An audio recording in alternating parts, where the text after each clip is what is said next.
जम्मू में कटरा नाम का एक स्थान है भक्तों, यहीं पे मैया वैष्णो का धाम है भक्तों।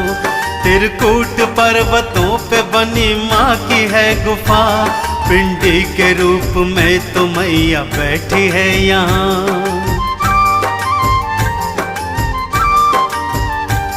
ठंडी चले पवन यहाँ ले वैष्णो का नाम, अंबर के तारे सजदा करे मैया को तमाम।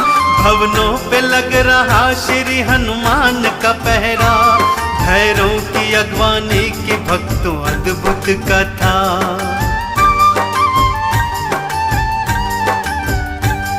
ऊंची चढ़ाई चढ़ के भक्त धाम पे जाते, जय माता जी की बोल के जयकार लगाते।